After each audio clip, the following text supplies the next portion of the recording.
दोस्तों, कैसे हैं आप सब। आशा करते हैं अच्छा ही होंगे।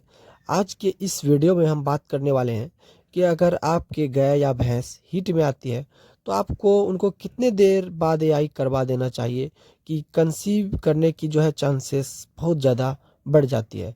पहले के समय में क्या होता था कि जब गाय या भैंस हीट में आती थी तो पशुपालक भाई ये ध्यान में रखते थे कि अगर गाय सुबह हीट में आती थी या भैंस सुबह हीट में आती थी तो उसे शाम में एआई या किसी सांड से क्रॉस करवा दिया जाता था।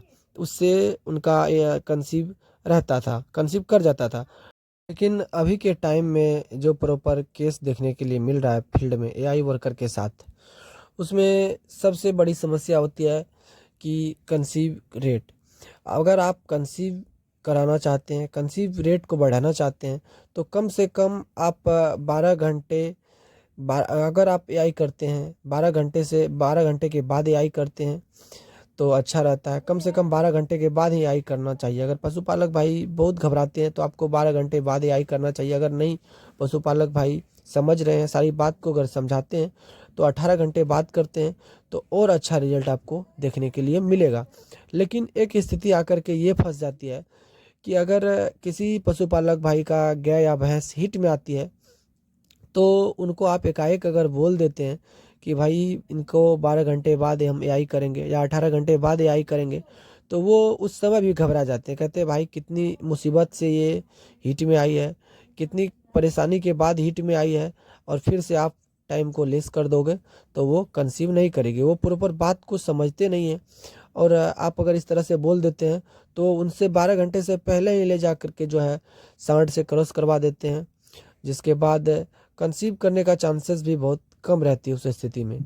लेकिन अगर आप पशुपालक भाई से भी कहना चाहते हैं, अगर आपकी गाय या भैंस हीट में आती है तो आप कम से कम 12 घंटे या उससे भी अच्छा चाहते हैं तो 18 घंटे बाद ही उनका आप एआई करवा दें या किसी सांड से क्रॉस करवा देते हैं तो अच्छा रहेगा। इस तरह से उनका जो ओव्यूलेशन का टाइम होता है दोस्तों, वो भी प्रॉपर उनके हीट टूटने के बाद ओव्यूलेशन होता है, तब जा कर के जो है इस तरह का कंडीशन, तब जो है वो कंसीव करने की चांसेस बढ़ जाती है। अगर ओव्यूलेशन से पहले वो हीट में रहने के बाद भी एक तरह से स्ट्रेस में रहती है, स्ट्रेस में रहने के वजह से पशु अगर उससे पहले आप 12 घंटे से पहले एआई कर देते हैं तो उस स्थिति में एस्ट्रोजन्स हार्मोन के चलते वो खुद ही हीट स्ट्रेस में रहती है और वो उनके अंदर जो सीमेन हम लोग डालते हैं, सीमेन डालने से ये होता है कि अगर उनके फिलोपियन ट्यूब पे भी प्रॉपर रहता है, फिलोपियन ट्यूब पे भी निर्भर करता है और उनके यूट्रस पे भी निर्भर करता है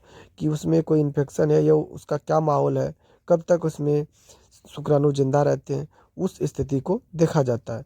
लेकिन कभी कभी ये भी होता है कि अगर किसी गाय को हम लोग एआई किए, एआई करने के बाद उनके फिर से अगर 18 घंटे बाद एआई करते हैं, 18 घंटे के बाद फिर से अगर आप उनको देखेंगे तो उन 24 घंटे जैसे भी होते हैं तो देखेंगे कि उनके जो ताते चूते हैं फिर से कि पशुपालक भाई एक एक और सीमेन में डलवा देते हैं। उसके बाद पूरा फिनिश हो जाते हैं कि भाई अब तो टेंशन फ्री। लेकिन नहीं, फिर से आपको उनके मतलब ओव्यूलेशन पे ध्यान देना है कि उनका जो ओव्यूलेशन हो रहा है उसमें तांते जो आ रहे हैं वो अपारदर्शी आ रहा है, पूरा पारदर्शी आ रहा है। अगर हीट का लक्षण आपको दिखे तो फिर से आपको उनका 24 घंटे के बाद उनकी एआई कर देना चाहिए। इस तरह से तो कई बार जो है प्रॉपर ये रेगुलर 3 दिन तक चलता ही रहता है। तो इस स्थिति को आपको देखना चाहिए और समझ के सही से उनका करना चाहिए। तो बस आज की इस वीडियो में इसी के बारे में बताने वाले थे। वीडियो कैसा लगा कमेंट करके ज़रूर बताइएगा और चैनल पे पहली बार आए हैं तो चैनल को सब्सक्राइब भी जरूर से कर लीजिएगा। तो जय हिंद, जय भारत।